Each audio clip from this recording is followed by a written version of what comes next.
welcome back.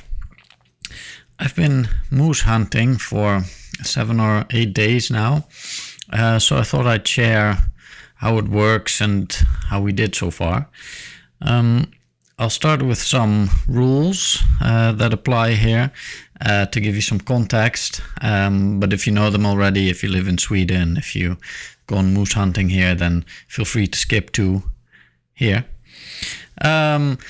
So moose hunting in Sweden is quite strictly regulated by the government, regulated in terms of how many moose you can shoot, how you are allowed to hunt, when you are allowed to hunt, and where.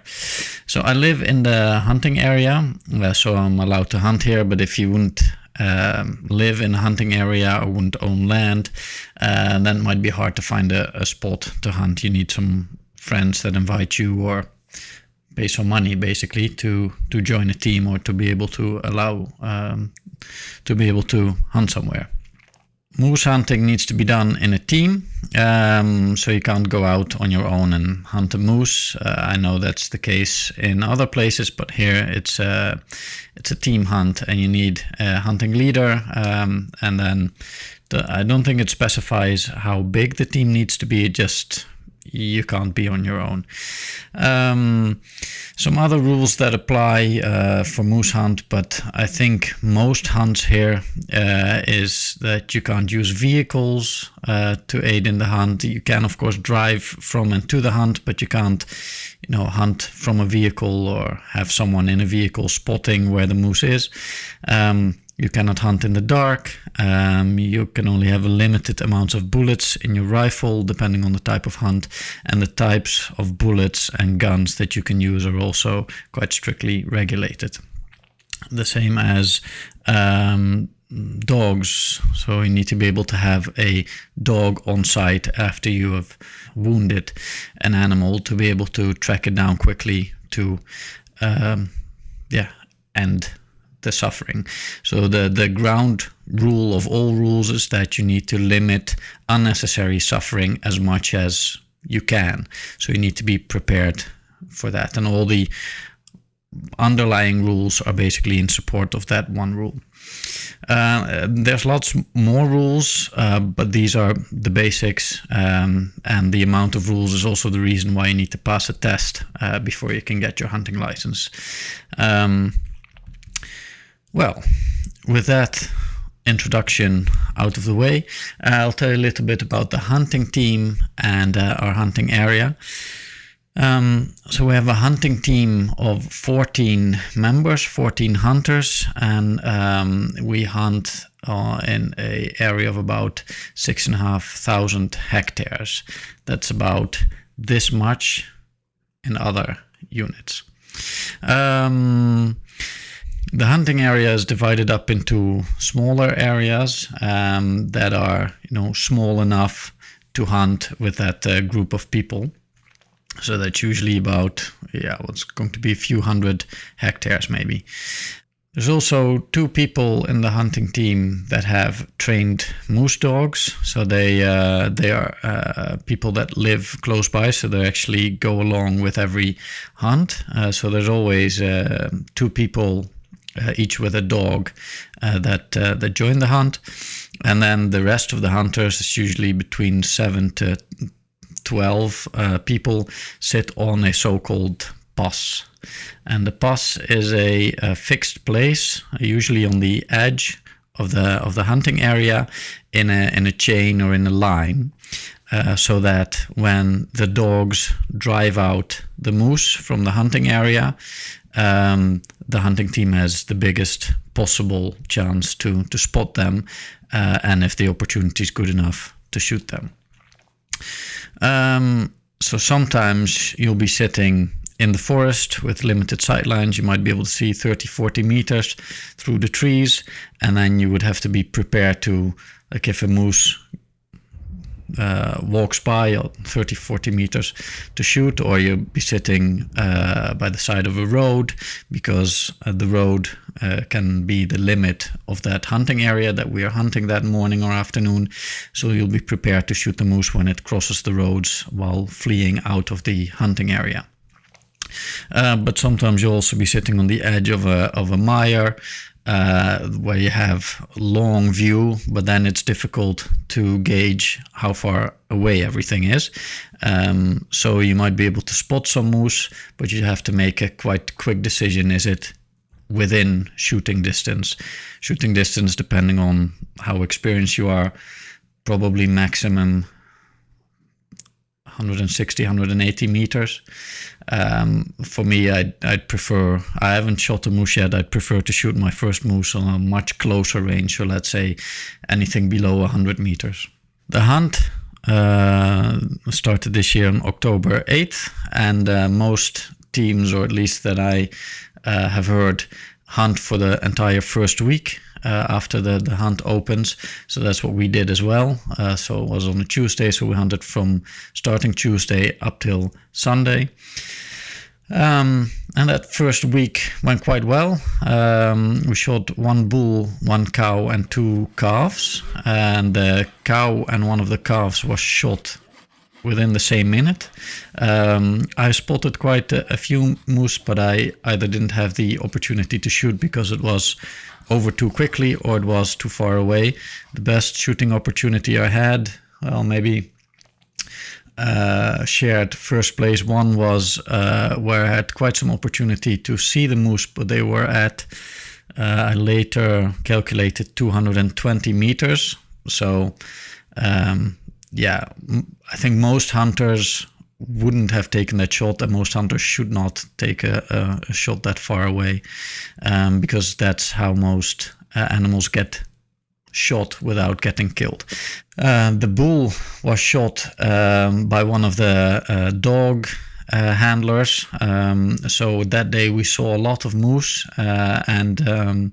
but they were no one had the opportunity to shoot. And then I heard two shots quite close by, a few hundred meters, and then the bull was shot on top of a hill on the other side of a lake through a mire. So that took us, I think, about 3.5, 4 hours to get that out with a moose, like a tracked vehicle to specifically for this job.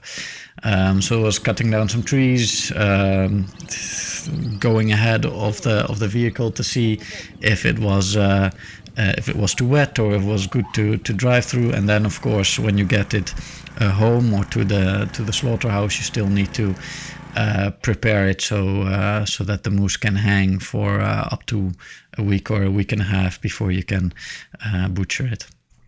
And then a week later, after the hunt, we butchered all the moose and got, I think it was 19 kilos of meat per hunter. And so far we've shot about half of the quota, so we can shoot that much again. So that's probably going to be another 19-20 kilos of meat. So that also means cooking with moose, which I had never done before. So far we've made Swedish meatballs with the moose. We ate moose steak, which was very good, and we tried to prepare moose liver, which wasn't a success. We'll have to make a few changes to the recipe because, you know, and if you cook with a new ingredient the first time, it's bound to maybe not go right immediately. So we'll try that again next time. And moose tongue, like the liver and tongue, is not something that most hunters, at least in this team, really wanted to take. So being new, I said, yeah, sure, I'll try to make something nice out of the liver and tongue. And tongue was a great success. Really lovely, and the liver, as mentioned, we'll try again next time. We also were advised to take a neck.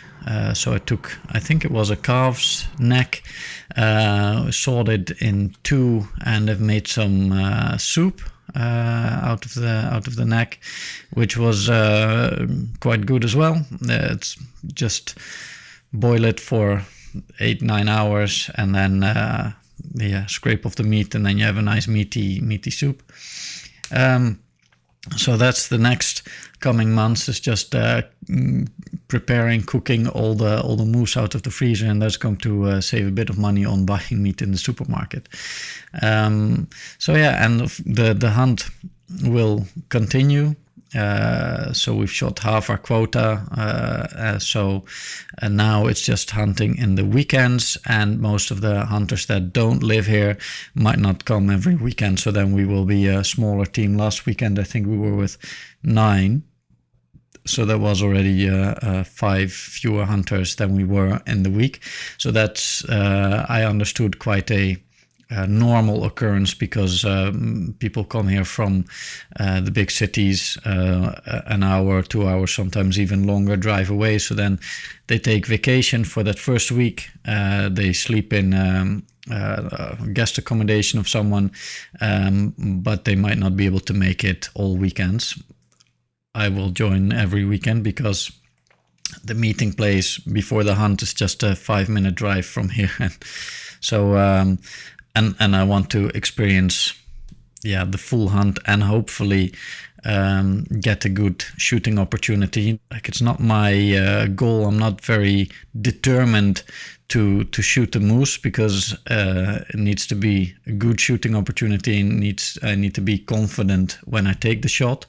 But it would be good to have like a few seconds, a window of time.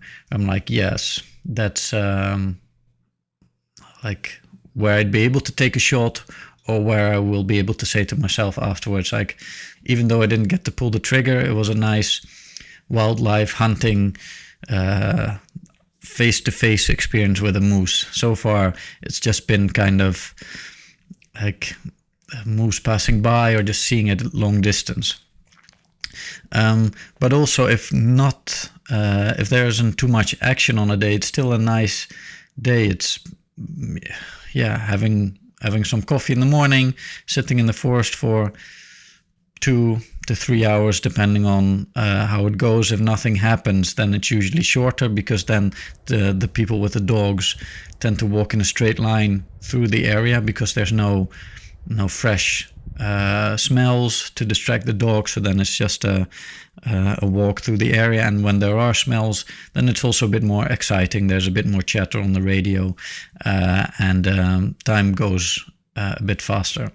So and while you're there sitting in the forest doing nothing, you just think about stuff, you meditate, you enjoy the smells and the sights of the forest, and then before you know it, it's time for lunch. You make a fire with everyone, you have some lunch, and then you go to the next one, and then at around 2 or 3 o'clock you're done. And if you didn't shoot anything, you're done for the day, and otherwise you'll go to the slaughterhouse, and you'll be done at around 4 or 5. So it's a nice day. So I'll be coming along on the hunt for the coming weekends as well. I think that's about all I wanted to share about the moose hunt. If I skipped over something, forgotten something, or there's something you want to know, then let me know in a comment, and I'll see if I can answer it in a good way. And otherwise, I might make another short addition to this video by the end of the hunting season for moose. For now, thank you for watching, and I'll see you next time. Bye.